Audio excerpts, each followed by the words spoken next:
आप देख रहे हैं एसडीएम न्यूज। मैं हूं रियाद अंसारी। इस वक्त मैं महाराष्ट्र के ऐतिहासिक शहर औरंगाबाद से बात कर रहा हूं और आज हमारे साथ फिर एक बार औरंगाबाद जिले की मशहूर शख्सियत, सामाजिक शख्सियत साहेब खान पठान बाबा मौजूद है। आज फिर एक विषय पे आपके साथ जनता के सामने हाजिर। चलिए जानना चाहेंगे कि आज बाबा के मन में क्या है, वो क्या कहना चाहते हैं सरकार से, जनता जो भी है वो हम जानना चाहेंगे। बाबा, सबसे पहले हमारे चैनल में आपका स्वागत है, खैर मकदम है। ऐसा क्या बात है आज जो आज अपने मन की बात कहने जा रहे हैं? अस्सलाम वालेकुम रहमतुल्लाहि व बरकातहू। अंसारी साहब, हमको आज इस विशेष पे बात करना है कि तमाम कुछ महीनों से, मैं नाम नहीं लूँगा किसी कॉलेज का या चाहे किसी कर्मचारी का, ये नाम नहीं लूँगा, लेकिन आपके मीडिया से इसका एक खुलासा दूंगा कि असल में हमारे महाराष्ट्र में क्या चल रहा है और सरकार के आंखों पे पट्टी बंधी हुई है, सरकार अनदेखी कर रही है और आज हालात क्या चल रहे हैं, इस विषय से आज अपना जो है तो डिस्कस होगा और इंशाअल्लाह पूरी तमाम जो है तो तफसीली बातें जो है तो आपके सामने रखी जाएंगी। आज हमारे हालात के ऊपर गुलिस्ता कुछ महीनों से कॉलेज की तरफ से, कोई कॉलेज की तरफ से मुझे फ़ोन आ रहे और कुछ लोगों ने मुलाकात भी की। क्या साहेब खान पठान साहब, एक आप अच्छे समाज सेवक है और हर जगह आवाज़ उठाते हैं और हक की आवाज़ उठाते हैं, क्या इस विषय के ऊपर बात करना है? क्या उन्होंने कहा कि मेरे को देखो हर कॉलेज के अंदर ये नहीं, औरंगाबाद ज़िले की बात नहीं है, महाराष्ट्र के अंदर का जायज़ा ले लो। आप बोले क्या महाराष्ट्र के अंदर पूरे कई ऐसे कॉलेज है क्या जो आज नशे का जो है तो नौजवान बच्चे, जो नौजवान पीढ़ी जो है तो नशा के अंदर मुब्तला है। और ऐसा नहीं है क्या 2-4 बच्चे, तकरीबन कॉलेज के अंदर ऐसा मामला चल रहा है, तकरीबन 50% कहीं, 30% कहीं 80% कहीं, ऐसे टक्केवारी के अंदर जो है तो नशा के अंदर हमारे नौजवान मुब्तला है। तो इसलिए मेरे को आज ये सरकार को भी इसके बारे में पैगाम पहुंचाना है और सरकार ने भी इसके ऊपर ध्यान देना चाहिए और एक ऐसा कानून नया बनाना चाहिए कि ताकि जो है तो आने वाली हमारी नस्ल को, हमारी पीढ़ी जो है ऐसी जो है नशे से जो है तो वंचित रहे, नशा से जो है तो मुक्त हो जाए और नशे से छुटकारा मिले। तो इस विशेष में मुझे आज इससे आपको चर्चा करना है। तो असल मकसद मेरा बताने का मेरा मकसद है अंसारी साहब, आज मैंने एक जायज़ा लिया कई औरंगाबाद शहर के कॉलेज का, क्या मैं वाकई में जो इसके अंदर सच्चाई कहाँ तक है, जो मुझे बार बार फ़ोन आ रहे हैं या फिर कोई मज़ा लेने वाली बात कर रहा है या कोई मजाकली बात कर रहा है, तो रियलिटी क्या है मैं अपनी नज़रों से देखूं और वाकई में इसके ऊपर समझूं और वाकई में मीडिया के माध्यम से मैं ये बात बताऊं। तो आज मैंने तकरीबन कई कॉलेज के अंदर ऐसा जायज़ा लिया है, कई कॉलेज के अंदर, तो वाकई में जो है तो अंसारी साहब ऐसे कॉलेज जो है तो औरंगाबाद शहर के अंदर है, कहीं 80% जो है तो नौजवान नशे के अंदर मुब्तला है।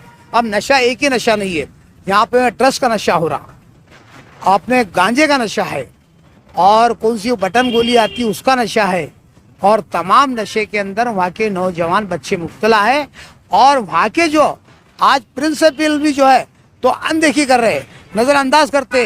कभी उसके बारे में मैंने जायज़ा लिया हूँ, मैं इल्ज़ाम नहीं लगा रहा हूँ और इंशाल्लाह वो कॉलेज के अंदर मेरे 2 दिन के अंदर या ये पीर मंगल के दिन इंशाल्लाह मेरी वहाँ पे जो है तो इंक्वायरी भी होंगी अंतर्राष्ट्रीय मानवाधिकार की तरफ से और उसका पूरे औरंगाबाद के अंदर क्या पूरे महाराष्ट्र के अंदर ये मुहिम चलाया जाएगा कि तमाम नशा के अंदर कॉलेजों के अंदर कर्मचारी हो चाहे फिर कोई भी अधिकारी हो, इसकी भी पूरी जायज़ किया जाएंगी और सरकार के अंदर दरख्वास्त किया जाएंगे कि इसके अंदर एक कानून बनाया जाए कि ताकि कि कोई आने वाली हमारी पीढ़ी ख़राब ना हो सके।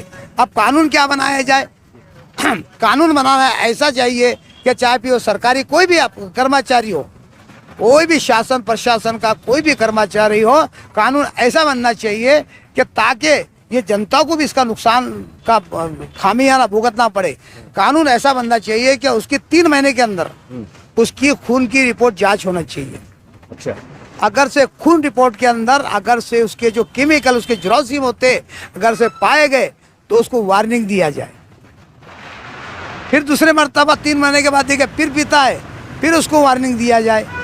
फिर तीसरी लास्ट वार्निंग, अगर से इसके बाद अगर से आपकी खून के अंदर कोई विटामिन ऐसे जरासीम मिलते हैं तो हम डायरेक्ट आपको सस्पेंड करेंगे।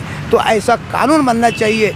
और कॉलेज का भी, मैं कॉलेज की बात कर रहा हूँ, पूरे महाराष्ट्र के अंदर कॉलेज के अंदर जो नौजवान नशे के अंदर मुब्तला है, नशे के अंदर जो नशे के अंदर दूध रहते हैं और उसके अंदर जो है तो बलात्कार जैसे मामलात, छेड़खानी के मामलात तमाम जो है तो कॉलेज के अंदर। देखो अंसारी साहब, अपने माँ बाप बड़ी मेहनत से अपनी बड़ी जद्दोजहद से वो एक उम्मीद रखते हैं, एक उनकी एक आशा होती है कि मेरा बच्चा बड़ा अधिकारी बनेगा, कोई इंजीनियर बनेगा, कोई डॉक्टर बनेगा, कोई प्रिंसिपल बनेगा, कोई तमाम जो है तो मेरा बच्चा IAS बनेगा, IPS ऑफिसर बनेगा। तमाम जो है तो अपने बच्चों के माँ बाप की जो है तो तमन्ना ही होती है।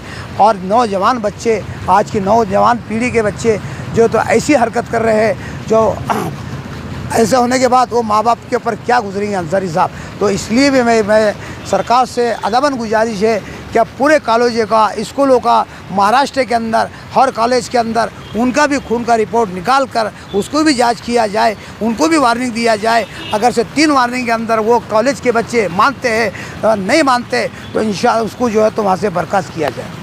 बाबा, लेकिन हम पेपर के माध्यम से, मीडिया के माध्यम से आप भी देखते होंगे कि पुलिस प्रशासन भी कहने की कड़क कार्रवाई करता है, धर दबोचता है और उनके ऊपर कार्रवाई होती है, केसेस होते हैं। पुलिस तो कार्रवाई करती है ना बाबा, ऐसा नहीं कि पुलिस खामोश बैठी हुई है। अंसारी साहब, मैं मेरे मोहल्ले की बात बता रहा हूँ।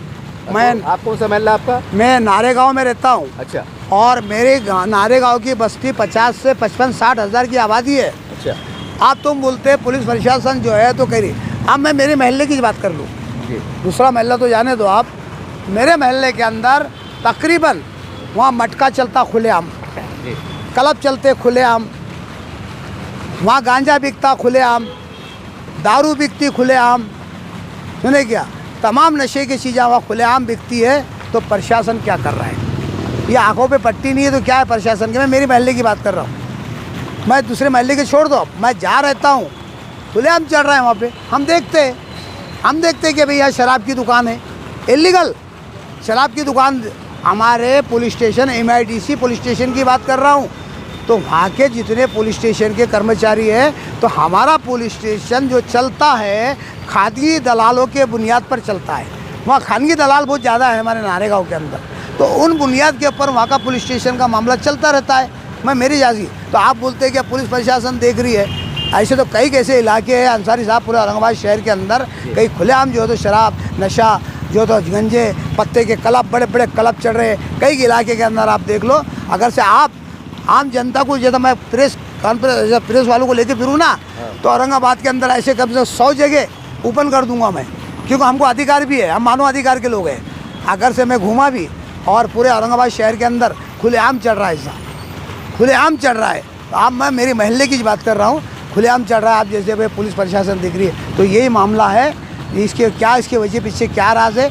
इसकी वजह यही है, जो खानगी दलाल होते हैं वही पुलिस स्टेशन चला रहे हैं। बाबा, लेकिन जब आप एक मानव अधिकार के एक जिम्मेदार व्यक्ति है, आप एक मतलब एक जो भी है, तो फिर आपका काम है कि जब आप इतने बड़े पद पे है, जो भी है, तो आपका काम है डायरेक्ट कमिश्नर साहब से अकेले में मुलाकात करना। कर सकते हैं ना आप? ये मेरा कार्ड आप पढ़ते हैं, मेरे को कौन सी पोस्टिंग है आप देख सकते हैं, पढ़ो आप, बात करके बोल रहा अंतर्राष्ट्रीय मानवाधिकार सुरक्षा परिषद, सुने क्या, महाराष्ट्र जनरल सेक्रेटरी है मैं महाराष्ट्र का। नहीं, तो मेरा वही बोलना है कि जब आप इतने बड़े पद पे है, तो फिर आपने पुलिस कमिश्नर साहब से अकेले में जाके मुलाकात कर सकते हैं ना। पुलिस कमिश्नर साहब भी जो है तो उस पर बहुत कड़े कार्रवाई कर रहे हैं। मैं छप रहा है। अभी देखो, मैं इलाका बताता हूँ आपको। एक इधर का कुछ कॉलेजों का मैं नाम नहीं लूँगा, कुछ कॉलेज औरंगाबाद के अंदर जो चल रहे हैं, वहाँ पे 80% जो है तो नशा है। और उसके बाजू में जो है तो कॉलेज के बाजू में राइट के साइड को 3-4 जो है तो अच्छे वहाँ पे जो है तो अफीम मिलता है, गांजा मिलता है, चरस मिलता है, अफीम मिलता है, बेचने वाले। सुने क्या, आप इसलिए हम नहीं बोलते कि भाई दुश्मन हमारे जो है तो दुश्मन ये तो आज कुछ भी कर सकते हैं, हमको डर है ना भाई। अंतर्राष्ट्रीय मानव अधिकार के लोग भी है। आप खुदा ना खास्ता आज हम यहाँ बैठे, पीछे से आएगा, घाव मार देगा, ये कौन लेता? मैं भी, मेरे ऊपर भी जिम्मेदारी है, मेरा भी एक परिवार है, हमको भी डर लगता है। ऐसे नहीं, हमको भी जान है, लेकिन कभी भी हम पर हमला हो सकता है, इसलिए हम जो है तो हम डरते हैं, आवाज़ नहीं उठाते। लेकिन बाबा, एक बात है कि आप इसकी रिपोर्ट जो है तो पुलिस प्रशासन के पास ऐसी सुविधा भी है, अगर आपको कोई जान को धोखा है, कुछ है, तो आप गोपनीय रिपोर्ट दे सकते कमिश्नर साहब को सीधे तौर पर। क्यों नहीं दिया? नहीं, इंशाल्लाह मुझे अभी जो है तो गोपनीय रिपोर्ट में दूंगा, कैसे कौन से इलाके के अंदर खुलेआम जो है तो चरस, गांजा, अफीम और पत्तों के क्लब चल रहे हैं। तो मैं तकरीबन वहाँ पे मैं ऐसे 40 से 45 जगहों का जो है तो हमारे कमिश्नर साहब को जो है पूरा निवेदन दूंगा कि भाई इसके ऊपर कड़ी से कड़ी कार्रवाई किया जाए। अगर से नहीं होता है तो ये तमाम जो है तो अच्छे बोतेवर लोगों के सामने ये बात रखी जाएंगी। अगर से इसके पुलिस इसके हरकत में आती है और इसके ऊपर पाबंदियाँ लगाती है तो अल्हम्दुलिल्लाह बहुत अच्छी बात है। हम भी सरकार के साथ में है, अगर से मेरे लेटर देने के बाद मैं गुप्त लेटर दूंगा, गुप्त लेटर देने के बाद अगर से सरकार नहीं मानती है तो इसके ऊपर कुछ ना कुछ एक्शन तो लेना ही पड़ेगा। फिर चाहे जान जाए, चाहे कुछ भी हक के लिए लड़ाई लड़ने के लिए फिर कोई परवाह नहीं करते हुए अगर से मेरी जान भी चली जाए, अगर से बुराई को रोकने के लिए, तो इंशाल्लाह मैं देने के लिए तैयार हूँ। बाबा मगर एक बात है, जैसा आपने जो भी कॉलेज के बारे में जिक्र किया, अच्छा करे आपने नाम नहीं लिए, मगर मेरा सवाल ये है, वहाँ के ज़िम्मेदार जो भी है, मतलब आसरा पे जो लोग आपको फ़ोन करके बोले, तो आपने उनको राय नहीं दी कि किसके बारे में अच्छे अंदाज से पुलिस कमिश्नर साहब से मुलाकात करो? वो डरते हैं। और एक बात बोलो अंसारी साहब, बहुत महत्व की बात है, ऐसे नेता के इन्होंने नाम लिए, ऐसा नेता का नाम लिए इन्होंने, मेरे पैर के नीचे की ज़मीन खिसक गई, मेरे पैर की ज़मीन खिसक गई और मेरा ज़मीर अंदर से मर गया। क्या भाई वही नेता जो है उसके नेतृत्व के अंदर ये नशा चल रहा है?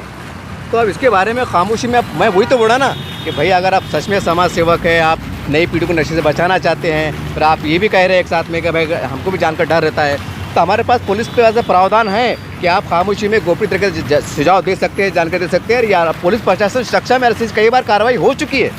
देखो अंसारी साहब, महाराष्ट्र के अंदर मैं मेरे तजुर्बे के एतबार से बोलूँगा, नशा मुक्ति अभियान जो चलाया साइफ खान पठान ने जी, तो महाराष्ट्र में सबसे पहले मैंने चलाया जी, तो मेरा नशा मुक्ति अभियान के ऊपर जलगांव के अंदर पीआई ने जो है, बड़े बड़े अधिकारी डीसीपी ने उसका अभियान चलाए, भुसावल में चलाए, बीड़ में चलाए, लातूर में चलाए, कई लोगों ने कई जगह, बम्बई जैसे इलाके के अंदर मेरा जो है नशा मुक्ति अभियान चलाने के बाद अल्हम्दुलिल्लाह कई लोगों को इसके अंदर फ़ायदा भी हुआ और अल्हम्दुलिल्लाह आज भी चल रहा है और मुझे उम्मीद है आगे भी चलेगा। लेकिन पहले जो सबसे पहले हमने नशा मुक्ति अभियान जो औरंगाबाद शहर से जो चालू करे थे, इसकी तंजीमें और इसके देखा देखी जो है तो कई इलाकों के अंदर पूरे इंडिया लेवल पे ये है नशा मुक्ति अभियान चल रहा है और चलना भी चाहिए। और हक के लिए, नशा के लिए हर आदमी ने इसकी आवाज़ उठाना चाहिए। मेरे अकेले का भी ये मसला नहीं है, तमाम जिम्मेदार लोग औरंगाबाद शहर के तमाम अच्छे अच्छे जो है तो अपने आप को मोतेबर बोलने वाले लोग, अपने आप को जो है तो मुसलमानों को लीडर बोलने वाले लोग और तमाम जाति के लोग, तब मैं मेरी मज़हब की बात ही नहीं कर रहा हूँ, हर तमाम जाति के लोग, उन्हें अपने मज़हब के बारे में सोचना चाहिए। अंसारी साहब, एक बात बताता हूँ मैं, आज ये हिंदू मुस्लिम की राजनीति करते करते मुसलमानों को ही नुकसान नहीं पहुँचा है। तुम क्या समझ रहे, सिर्फ मुसलमानों को नुकसान पहुँच रहा है, लेकिन हमारे हिंदू भाइयों को भी वो नुकसान पहुँच रहा है। आज हिंदू मुस्लिम की जो राजनीति जो हिंदुस्तान में जो चल रही है ना, इसके वजह से अरे हिंदू भाई एक पीढ़ी दूर चले गए, पीछे चले गए एक पीढ़ी। आज मोदी सरकार ने जो है तो हिंदू भाइयों को भी एक पीढ़ी दूर कर दिया है, लेकिन हमारे हिंदू भाइयों को समझ में नहीं आ रहा है। उनके नौजवान बच्चे भी जो है तो गलत दिशा में चले गए। आज कोई मामला नहीं रहा। आज सरकार तो चाहती है कि भाई चाहे कोई भी मज़हब का हो, चाहे वो हिंदू समाज का हो, चाहे वो मुस्लिम समाज का हो, चाहे दलित समाज का हो, कोई मागासवर की हो, कोई बंजारा समाज का, तमाम जाति की बात कर रहा हूँ।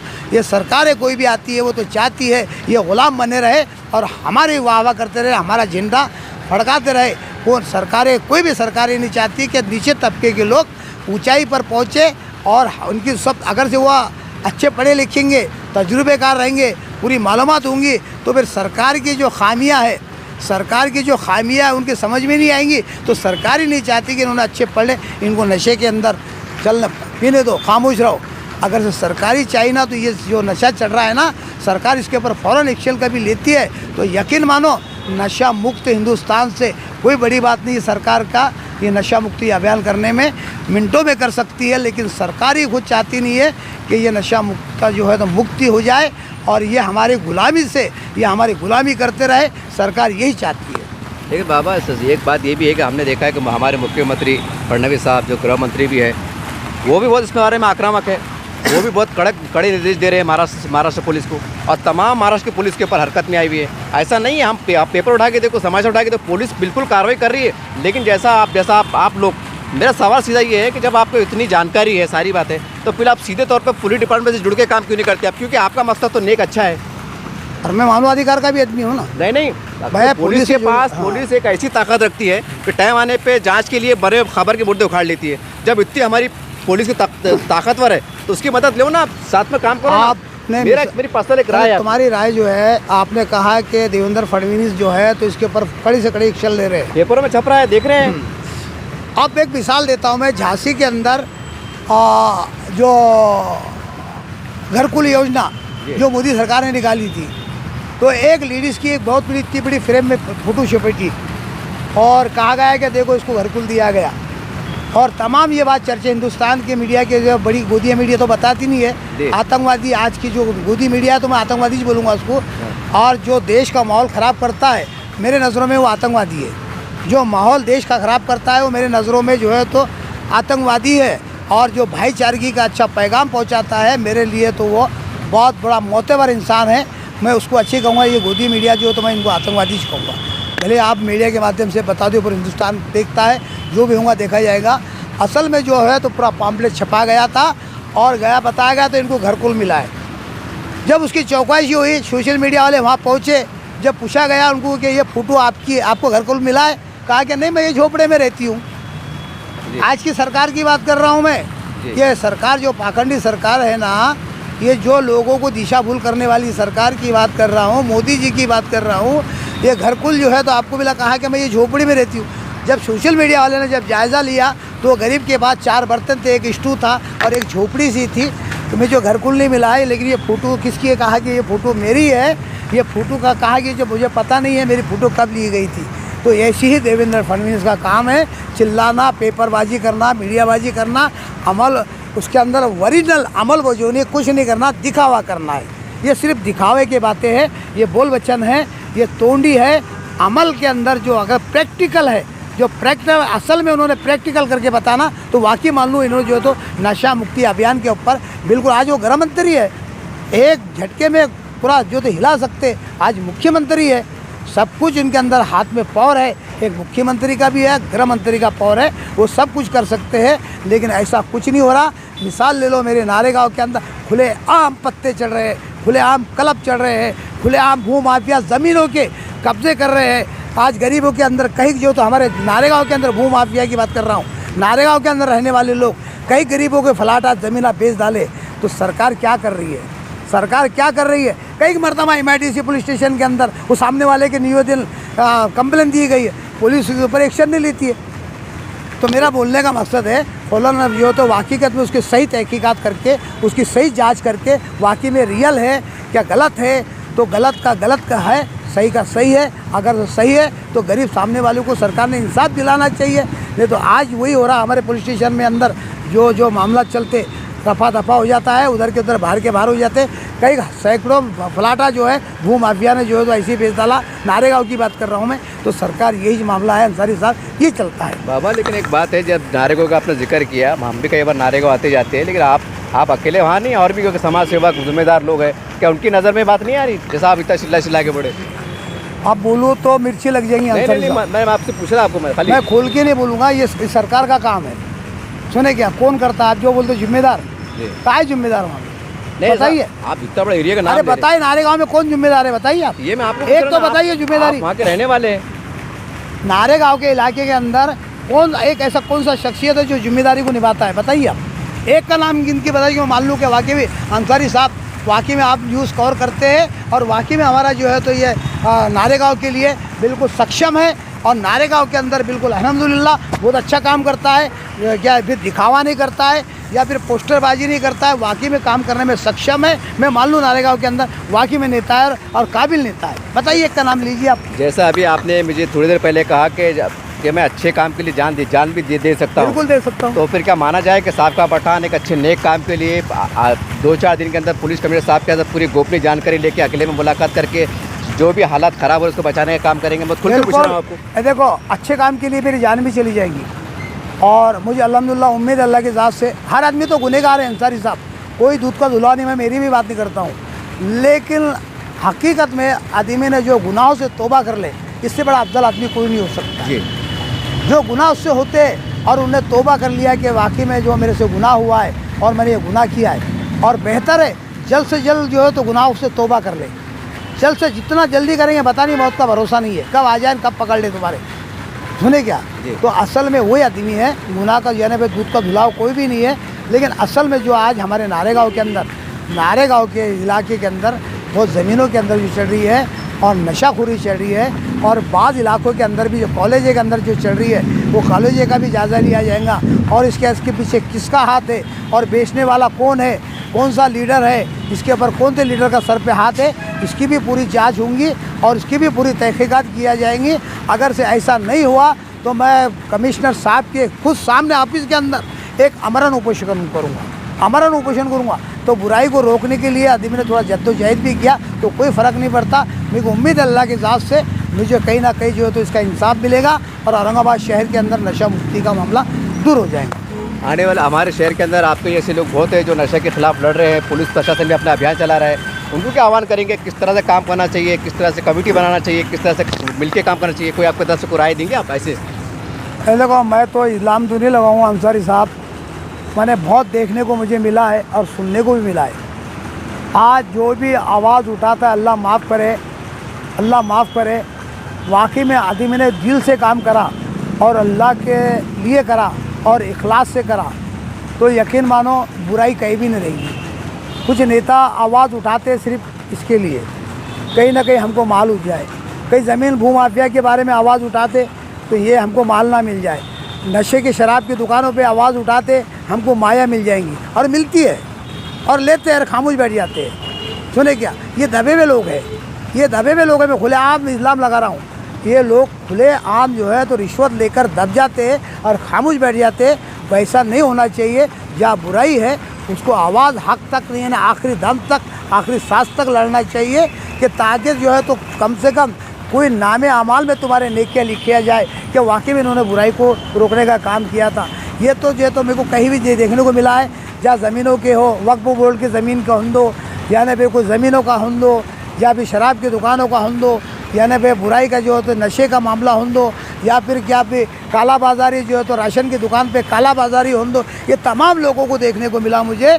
ये आवाज़ उठाते तो सही है, लेकिन आखिरी में उसका कोई रिजल्ट नहीं आता। समझ में आता है कि इन्होंने कहीं माया जाल बिछाई थी और माया लेकर खामोश बैठ गए, माया जाल गले में डाल लिया और अपनी ज़बान को ताला मार दिया और खामोश लेके बैठ गए। बाबा, एक सवाल एक पर्सनल तरफ से कहूँगा मैं कि हम जब वक्फ बोर्ड के ऐसे देख रहे हैं, हमने मतलब मुसलमान रोडों पे आ रहे हैं, हज़ारों की तादाद में, लाखों की तादाद में आ रहे हैं, जैसा आपने कहा जानकारी दी उसके मुताबिक सवाल कर रहा हूँ।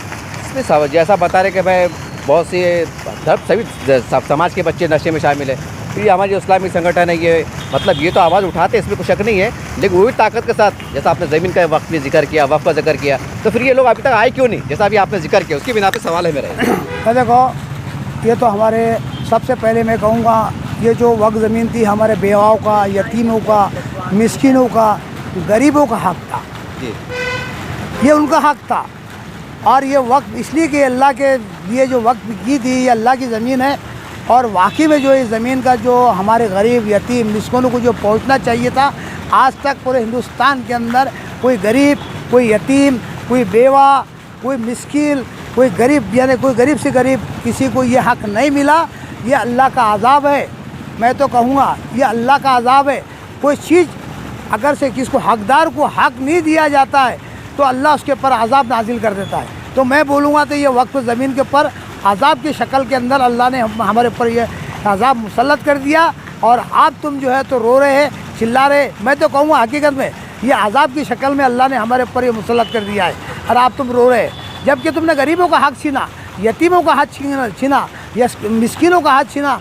ये छीनने की बुनियाद पर अल्लाह ने तुम्हारे आप पर जो है अज़ाब को मुसल्लत कर दिया, और आप तुम रोते फिर रहे। इससे रोने से कोई फ़ायदा नहीं है। आप तुमको एक ही मामला करना है, जो भू माफिया ने ज़मीन अभी सरकार के हाथ में चलेगी, मुझे तो नहीं लगता कि अब इसके ऊपर जो है तो फ़ैसला होगा सुप्रीम कोर्ट के अंदर। मुझे उम्मीद तो 100% नहीं है। अल्लाह करे, मैं दुआ है कि अल्लाह वाकई में जो है तो मुसलमान के हक़ में अल्लाह फ़ैसला कर दे। ये तो मेरी दुआ है, बदगुमानी तो नहीं, लेकिन मैं तो दुआ करूँगा कि अल्लाह मुसलमानों के हक़ में फ़ैसला कर दे। लेकिन आज की पाखंडी सरकार के ऊपर मुझे कोई भरोसा नहीं है, क्योंकि मुसलमानों के हक़ में वक्फ बोर्ड की ज़मीन के हक़ के अंदर फ़ैसला होगा।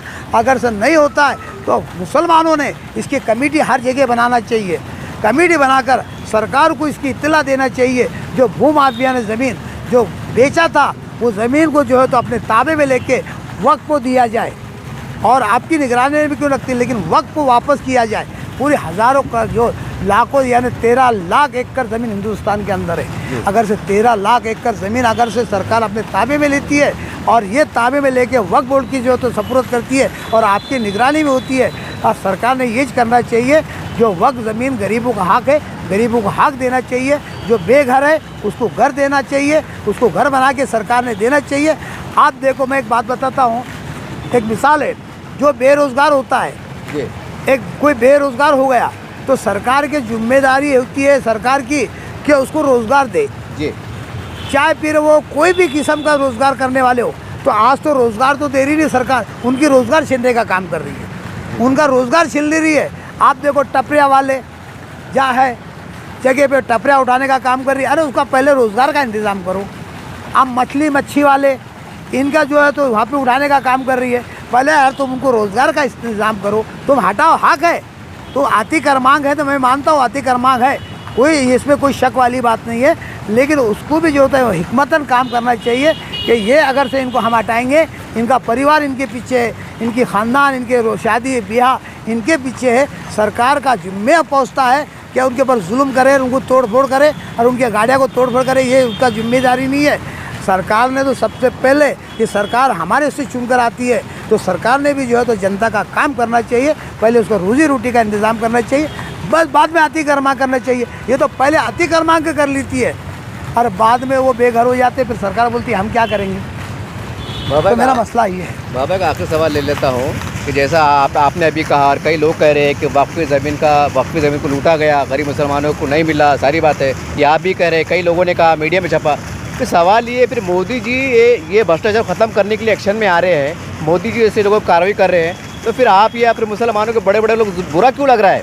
जब आपने काम नहीं किया, मोदी सरकार काम करे, फिर आपको बुरा क्यों लग रहा? देखो भाई, बुरा लग रहा है। क्यों बुरा लग रहा फिर आप? क्योंकि मोदी सरकार के नियत में खोट ही है। अब पहले क्या चल रहा था? फिर सवाल ये ना, फिर पहले से भी खोट है ना। नहीं। हाँ। सरकार ये बोल रही है, ठीक है 2 मिनट कैसे मान ले कि मोदी सरकार के इसमें खोट है, फिर जब तक जो भ्रष्टाचार चला 35-40 सालों में, फिर ये क्या था? ये खोट थी नहीं तो क्या था फिर? अरे सरकार के नियतों में खोट ही रहता है, कहीं ज़्यादा कहीं कम। नहीं, मुसलमानों ने करे उसका क्या है फिर? अरे मैं तो वही तो बोल रहा ना अंसारी साहब, ये मुसलमानों ने बेचे। अच्छा, ये बेचे मुसलमानों ने, और 100% मुसलमानों ने बेचे। आप देखो गंगापुर का इलाका ले लो जी, गंगापुर का इलाका, वहाँ बेचने वाला कौन वहाँ गंगापुर का अध्यक्ष कौन था, मैं नाम नहीं लूँगा कौन सी पार्टी का करके, ये जनता खुद पूछेगी कौन सी पार्टी का करके। पूरी ज़मीन बेच डाला उसने, वक्फ बोर्ड की ज़मीन, गंगापुर की ज़मीन जो है वहाँ की प्लाटिंग गिराकर वहाँ का शहर का अपने वहाँ का अध्यक्ष, मैंने गंगापुर का अध्यक्ष है। और अब वो मेरे ज़बान पे तो आ रहा, लेकिन उनको रोक देना चाहिए। तो कोई बात रोक देना चाहिए, क्योंकि फिर जनता को सबको मालूम है, सरकार समझ ली। हाँ, वो उनने बेचा पूरी ज़मीन, वहाँ की बेची वक्त ज़मीन। बेचने वाला कौन? अब हैदराबाद के अंदर ले लो, कई ज़मीन जो है तो हज़ारों एकड़ ज़मीन है, वो कहाँ है, कौन है? यहाँ जो है तो खुलदाबाद का ज़मीन बेचने वाले कौन थे? एक फतियाबाद का जो है वहाँ की ज़मीन बेचने वाले कौन था, कौन से किसके लिए ये थे, अरे बेचे किसको? ये तमाम बेचने वाले तमाम पार्टियाँ की लोग हैं, राजकारणी लोग हैं, सियासी लोग हैं। इसमें सरकार को भी दे, आधो थारो आधो मारो, चल आधे तू ले आधे मैं लेता हूँ, सरकार को फ़ायदा पहुँचता, पैसे घर बैठे आ रहे, चलो करो भ्रष्टाचार चढ़ा तो हर भ्रष्टाचार को बढ़ावा दो। यही चलता है अंसारी साहब, आधे थारो आधे मारो ही चल रहा है बिल्कुल। 10 लाख आए तो 5 लाख तेरे, 5 लाख मेरे, 1 करोड़ आए तो 50 लाख तेरे, 50 लाख मेरे। ये बेच के खा गए लोगों ने, करोड़पति बन गए। आम जनता भूखी मर रही है, बेवा यतीम फिर रहे हैं, मिस्किन फिर रहे हैं, भीख मांगने वाले भीख मांग रहे हैं, ये ऐश और आराम की ज़िंदगी गुजार रहे हैं। इनको पूछने वाला कोई नहीं है, बोलने वाला कोई नहीं है। हमारे जैसा बोलने को गया, मैं मेरी बात कर रहा हूँ, तो 1 लाख 2 5 10 लाख रुपए उसको दे देते, उसकी ज़बान बंद कर देते। ये नेतागिरी चल रही है हिंदुस्तान के अंदर। तुम खामोश बैठो, आवाज़ मत उठाओ, ये लो 5 लाख रुपए पकड़ो, वो खामोश बैठ जाता, उसके जेब में पैसे आ जाते, वो घर में पीछे रख लेता। कोई गाड़ियाँ ले रहा है 1-1 करोड़ क्या, कोई बंगले बना रहा है 2-2 करोड़ के। ये भ्रष्टाचार चल रहा है साहब, कोई बोलने वाला नहीं है। हक बात करने वालों को जो तो लोगों को आंखों में सलता है, सच्ची बात करने वाला आंखों में सलता है। और इमाम के लोग जो है तो इसके अंदर गलत कमेंट डालते, गलत तरीके में बोल रहा हूँ मैं कमेंट की बात करूँगा, मैं बेचने की बात नहीं करूँगा, कमेंट की बात कर रहा हूँ। ये गलत कमेंट डालते हैं, ये पाखंडी लोग, ये चोर, ये उचक के लोग गलत कमेंट में डालते हैं, कुछ भी डालते हैं। इसलिए बोल रहा हूँ कि अभी भी कमेंट में कोई डालता है तो उसको जवाब दिया जाएगा, उसके ऊपर एक्शन लिया जाएगा और उसके ऊपर कानूनी कार्रवाई की जाएगी। बाबा मैं एक सवाल और ले लेता हूँ। जैसा अभी आपने कहा कि पुलिस के हिसाब से मिलने वाले वक्त का कायदा मंजूर होगा अपने लोकसभा से, विधानसभा से, जो भी है वहाँ का, आपने राज्यसभा से, सॉरी। तो क्या नए कानून के हिसाब से आप यहाँ के औरंगाबाद के ज़िले की जो मतलब ज़मीन के वक्त भ्रष्टाचार की रिपोर्ट, नशा के बारे में रिपोर्ट, ये गोपनीय रिपोर्ट जिला कलेक्टर साहब पे, पुलिस साहब को आप पूरी देंगे आप नए कानून के हिसाब से? देखो, हमने पहले भी आपकी मीडिया से माध्यम देंगे क्या आप इसकी? सुनो हाँ करके, हम तो वक्त हक कमेटी बना रहे हैं जी, और हक दिलाने का काम भी करेंगे। हाँ। हम रिश्वत नहीं लेंगे। देखो अंसारी साहब, एक मरतबा जो है तो इसमें जो है तो इससे पहले से ATM वहाँ का टीम था तो 10 लाख रुपए मिल रहे थे मेरे को, 10 लाख रुपए, आपकी खुलेआम बोल रहा हूँ। वहाँ एक भ्रष्टाचार हुआ था 25 करोड़ का। वहाँ नवे पलंगा बेचे गए थे, नवे हार्ड कोच वहाँ के पूरे नवे एकदम किरल पूरा माल। जैसा हमको मालूम पड़ा, मैंने गले में काट डाल के वो रोका। मेरे को 10 लाख रुपए मिल रहे थे, पूरे मीडिया वाले गवाह, 1 रुपया नहीं लिया मैंने, 1 रुपया नहीं, लेकिन वो भ्रष्टाचार को रोका मैंने, वो भ्रष्टाचार रोका मैंने। तो ऐसे ही हमारा जो है तो वक्त बोर्ड का जो है वक्त हक कमेटी जो हम बनाने जा रहे हैं और पूरी इंडिया लेवल पे इंशाल्लाह हमारे कई लोग उसके अंदर मौजूद रहेंगे और हक दिलाने का काम करेंगे।